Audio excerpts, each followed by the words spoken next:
WikiLeaks walks like a hostile intelligence service and talks like a hostile intelligence service. After 16 months of litigation, the UN formally ruled that I'm being unlawfully detained and should be immediately freed and compensated. The UK appealed, and we won the appeal in November. So there's now two rulings at the United Nations level saying that I'm being unlawfully detained in violation of international treaties, which the UK is a party to, and I should be immediately released and compensated.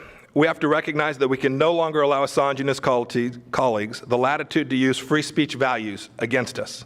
To give them the space to crush us with misappropriated secrets is a perversion of what our great Constitution stands for. It ends now. I will note Director Mike Pompeo, the CIA director, and then there is his statement that this, i.e. WikiLeaks and its publications, end now.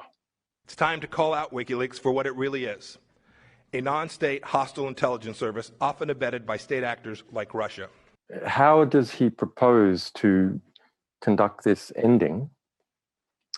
He didn't say, but the CIA is only in the business of collecting information, kidnapping people and assassinating people.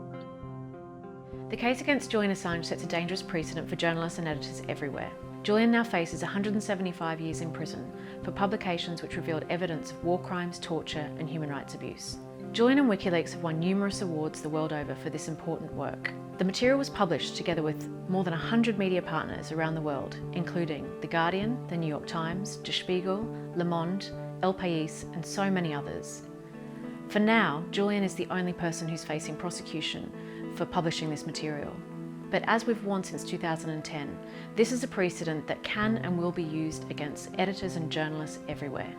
In this case, the United States government is setting up a precedent whereby any journalist or editor anywhere in the world that publishes truthful information in the public interest about the United States could face extradition and prosecution in the United States. What does this say to other countries like China or Russia?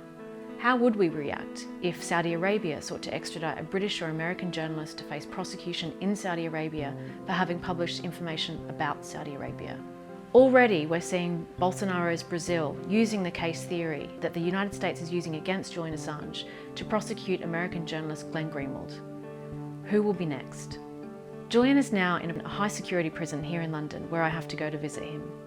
He's asked me to pass on his sincere thanks to all of you and to the supporters that continue to turn up to protests and continue to support the work of the Courage Foundation. Thanks for your work.